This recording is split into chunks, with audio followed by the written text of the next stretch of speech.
Hi, my name is Rodrigo, and in this video I will do a personal review of this phone I bought, the Oukitel U13. I bought this phone probably over a month ago on February 19th, more or less, and today is the 24th, so I've had it for over a month now. I bought it really cheap for 114 euros off a Spanish site, egogo.es, I believe. And yeah, it's an Android phone. It's pretty top of the line. Has 3 gigabytes of RAM, has a 5.5 full HD screen. The specs are pretty good, so I'll just talk about my experience with this phone and what I like and what I don't like in this phone. So let's start about what I like in this phone. I like that it's really cheap. 114 euros for this phone is really cheap. And I also like that it came within 2 weeks after ordering it. I also like that the screen is nice and big, as you can see. It's pretty sharp, it's nice and big. The colors are all nice, they're okay. And this is a 64 gigabyte version, so it's plenty of space, a lot of space in there.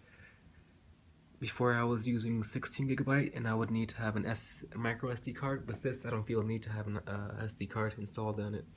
So the space is really good. And it's fast. Everything I do, or that I want to do, it's pretty fast, pretty responsive. I don't have any problems with the software. So yeah. And it's dual SIM, as you can see. I can put 2 SIM cards in this phone. For me this is very useful because I travel a lot and I move a lot.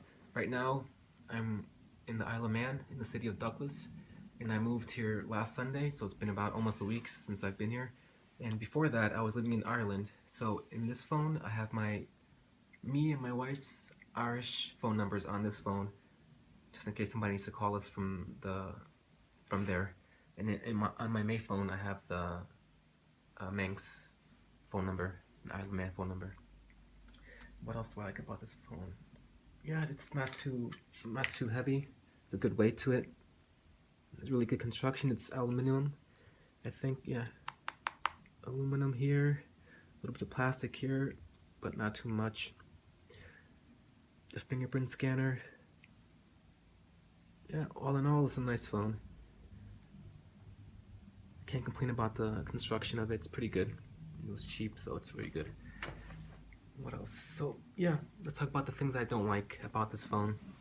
A couple of things that I don't appreciate on this phone. For example, the first thing that I did when I got this phone was to open it up and put my SIM card, but I noticed that the SIM card tray is here, as you can see, and you need a special pin. It's longer than normal because it's really inside. So yeah, so to remove the SIM card, or the SD card plus the SIM card, you have to push in, and when you remove it, as you can see, the SIM cards are faced down. I don't know why they would do this. Facing down is really difficult. If you're not careful, the SIM cards can fall, or the SD card can fall, and you might be able to lose them. So be really careful with that. I don't know why they would put this upside down. So to put this back in, you have to put it like this, as you can see. But other than that, it's okay. Just a different way of putting the SIM cards in. Not the best way. For me, I wouldn't put it like this. It's dangerous. You can lose it easily if you're not careful with it. And something else. For example, yeah, the fingerprint scanner. I find that it's kind of problematic because normally it won't work on the first try, or the second try, or the third try. You have to keep on pressing it until it works. As you can see, it's not working. It's probably turned off for some reason. Not sure what's going on here. Okay, yeah, I'm not sure what's happening.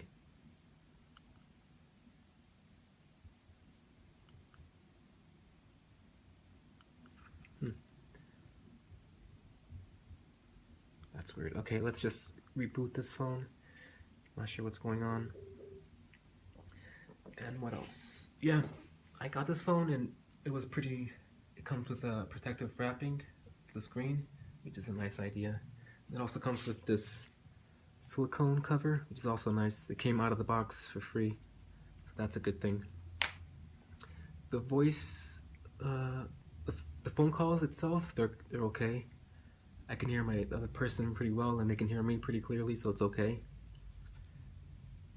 And the flash also, it's fine. But something I've noticed, it's booting up. Something that I've noticed is that if you shake it, I can hear something rattling inside coming from the camera. I don't know if it's just this particular phone, if it's other phones as well, but I can clearly hear something rattling. I don't know if you can maybe hear that. Something's inside, something's moving inside, I can hear it. So I don't know if it's on purpose or what it is. Okay, so let's put the pin in. Okay. The pattern. Okay. So let's turn it back off and use the scanner. No. No. Okay. As you can see, that was the third try and it worked fine. And now, from now on, it'll be okay. As you can see, from now on, it'll be fine. Won't have any problems. Just the first time, after a couple of minutes, it won't work. For me, it won't work. And what else can I say about this phone? And as you see, I made a list of things, pros and cons, so I'll just follow the list. So yeah, the fingerprint scanner and also the battery life. I've noticed that the battery isn't that good. So I don't know why it's not that good, because one thing, for whatever reason, I cannot see the size of the battery. I have here a couple of applications, for example, phone tester. It shows all everything about the phone itself, and then here battery, and as you can see, capacity unknown. And other applications similar to this one. Let's see if I can find another one, something similar to that. Or, for example, okay, sensors multi-tool. I go here, and also details, status, battery. Okay, there's no information about the battery, about the size of the battery. I don't know how the milliamp hour of this battery is. I have no idea. On the website it says 3,000, but I don't think it's 3,000 because it doesn't last all day. Because normally the way I charge my phone is that I never allow it to go below 40%. So I like charging it when it gets 50 to 40%. I charge it until 80-something%. That's the best way of charging the phone, is in between, not having like too low or too high. It's bad for the battery if you charge it when it's almost dead, or if you charge it until it's full.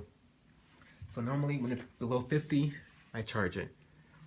And I noticed that it gets to 50, below 50 pretty soon. Within the day, if I charge it within 80%, 85% like I normally do, at the end of the day it'll be below 40%. So I have to be careful with that. And I'm basing myself because before this I had another Android phone. It was, which one? The Huawei G7, and that one had a 3,000 milliamp hour battery, and that would last for at least a day and a half easily. But with this one, it won't last that long. I was reading about it, and I think I know why that happens. It's because of the dual SIM. Since I have 2 SIM cards, it draws more power. So one way I found of making that better is I put everything network type in 2G. See, it says here, normally it'd be 4G as it's recommended, but it wastes more battery like that. So I put 2G, and after a while I've noticed that the battery lasts longer. So that's probably the main reason why the battery depletes faster. Okay, what else? What else can I say about this phone? Oh yeah, the camera. This is, I think, supposed to have a 16 megapixel camera, the back camera, and an 8 megapixel front camera. And I can tell you right now, the cameras are terrible. The back camera is really bad. I don't know how it's possible to have such a bad camera on this phone. For example, I had a couple of phones prior to this one. I had the Huawei G7 I've had the Samsung S3, I had the HTC 8X, which is a Windows phone, and all of them had better cameras than this. I do not understand. As I can just do a small example. As you can see, the camera, the quality is not very good. It's kind of dark, and it's not sharp at all. There's no sharpness. For example, here the words, you can tell that it's close by, but if you put it a little bit farther, you won't be able to read. And I made a couple of photos beforehand on my computer, on the phone, and I passed them on to my computer. As you can see, the quality is not that good. This is the front-facing camera, which is okay. But the back one is really bad. As you can see, it's not sharp at all. You can't even read what's there. It was focused on the page, but you can't see what's there. The colors are okay, I guess, but the quality, the sharpness is really lacking. It's not some. This will never ever be my primary camera, ever. Cause I have a DSLR camera, so I know I can tell when the camera is bad or not. And this is not a good camera at all. Not at all. It's really, I don't know if it's because of this specific model, this specific camera, or if it's in general, but the camera is really bad. What else can I say? Oh yeah, something else that I noticed when I got this for the first time. I noticed that there was this really weird line on the screen, like this. It lasted for like a couple of days, but now it's gone. So yeah, something I noticed when I got the phone. What else? So fingerprint scanner, okay. The SIM card. Oh yeah, this is running on Windows. Android 6.0, the Marshmallow, and I was used to using Huawei G7, as I said before, and it was running 4.4. And with that one, I was able to create folders and organize it better. There would be pages. I can just swipe left and right and create pages and create folders and join everything together. But with this one, I'm not able to create folders at all. Only on the home screen. For example, here, you can create a folder.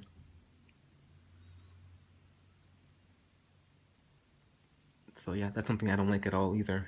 It's just one long list of apps, and I cannot organize it the way I want to. So I don't like that either. And something else I've noticed that, for example, as you can see, I have two apps, Calendar. This one's from the phone, this one's from Google. This one, Camera, one is from the phone, and one is from Google. And as you can see, I tried erasing them just to have one, but it's not possible. I tried to disable one of them, the one that came with the phone, but I'm not able to disable them at all. I remember even with my Samsung S3, it came with a lot of bloatware, a lot of applications, but later on you can remove them if you want. For the majority, you can remove them, but here I cannot remove them, so I have two of the same applications, and I don't like that. One thing positive at the IR Blaster over here, I've tried it on the TV and stuff, and it works pretty well, so that's a plus. You can use that as a remote control, and it comes to the application to use it as a remote control, this Zaza remote, and it's pretty accurate. It works pretty well. Okay, what else? And since this is a cheap phone, it lacks a lot of sensors. It doesn't have the NFC sensor. It doesn't have gyroscope, I think. A couple of other things as well. We can just go back to this application I saw before, the phone tester and sensor status. And you can see, no, that's the wrong one, sensor. You can see that there's lots of that are missing: gyroscope, magnetic field, compass, pressure, ambient, humidity. Yeah, a lot of things are missing. So we only have accelerometer, the light sensor, which is up here, the proximity. So yeah, it's cheap for a reason. It doesn't come with all this stuff. What else can I say about this? Yeah, this phone, as I've mentioned before, this is my secondary phone. It's not my primary phone. look at the iPhone. And I have this because it's good to have an Android phone as a backup just in case something happens. And there's lots of applications that only run on Android and not on iPhone, for example. But yeah, I don't see this ever being my primary phone. I'd rather waste a little bit more and get a little bit better phone with better more sensors, and a better camera for sure. What else can I say about this? Check the list.